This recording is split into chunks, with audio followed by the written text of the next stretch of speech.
ကျွန်တော် high school ကျောင်းသားဘဝမှာတော့အရန်ကြောက်ရတဲ့ဘာသာရပ်တစ်ခုရှိတယ်။အဲ့ဒါဘာလဲဆိုတော့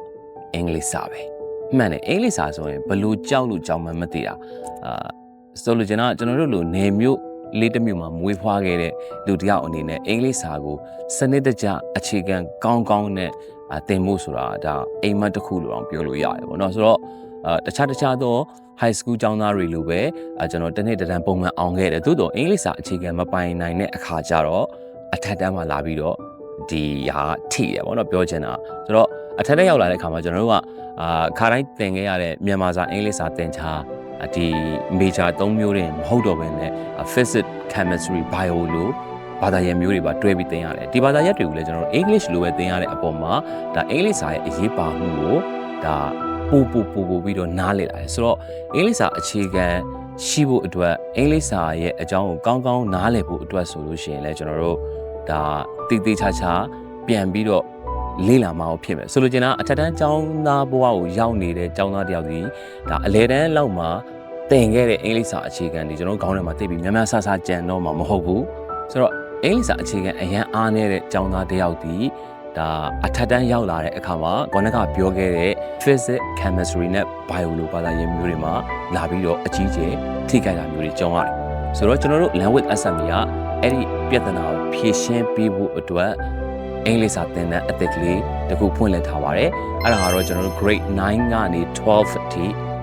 grade 9 10 11 12ကျောင်းသားတွေအတွက်အင်္ဂလိပ်စာတစ်ဘာသာတည်းကိုသီးသန့် specialize သင်ပေးမယ့်အင်္ဂလိပ်စာကျူရှင်လေးပဲဖြစ်ပါတယ်ဒီကျူရှင်ကိုကျွန်တော်တို့က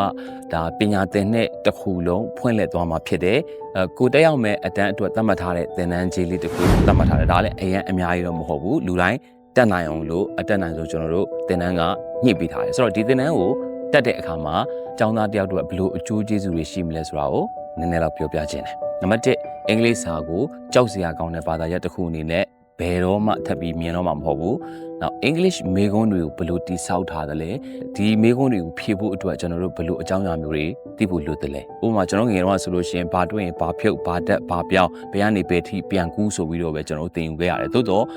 ဘာကြောင့်ဖြုတ်ရတယ်။ဘာကြောင့်ပြောင်းရတယ်။ဘာကြောင့်ဘယ်နေရာနေဘယ်နေရာအထိကိုပြန်ကူးရတယ်ဆိုတဲ့ theory တွေဒီ English language မှာရှိတယ်ပေါ့ဆိုတော့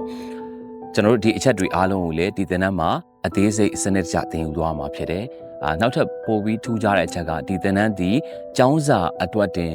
မဟုတ်ဘဲနဲ့ဘဝတစ်လျှောက်လုံးအင်္ဂလိပ်စာကိုအခြေခံပိုင်နိုင်တဲ့သေချာနားလည်တက်ကြွသွားပြီးတော့ဒါ English ဘာသာစကားကိုလည်းဒ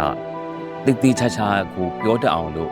့အင်္ဂလိပ်စကားပြောအတွက်တီးသက်ကျောင်းသားတွေကိုပြန်ပြီးလေ့ကျင့်ပြီးမှ trainer တွေကိုလည်းဒီသင်တန်းလေးမှာစီစဉ်ပေးထားသေးတယ်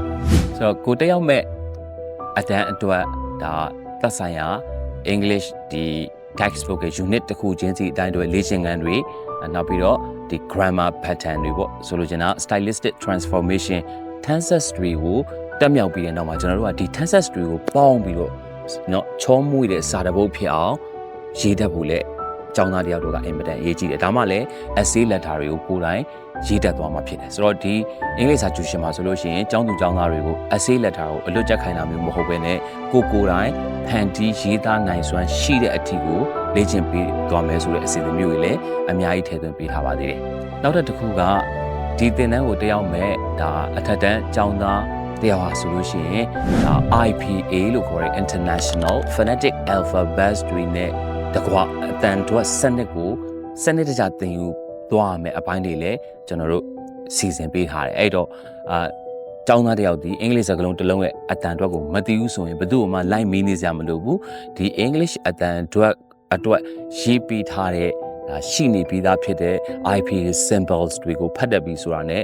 ဒီစကားလုံးတစ်လုံးရဲ့အတန်အတွက်သူ့ဘဝမှာတစ်ခါမှမမြင်ဘူးတဲ့ English စကားလုံးဆိုရင်လည်းဒီစကားလုံးရဲ့အတန်အတွက်ကိုသူကိုယ်တိုင်သူအားသူကိုပြီးတော့ထွက်တက်သွားမှာဖြစ်တယ်ဆိုတော့ဒီသင်တက်နေတဲ့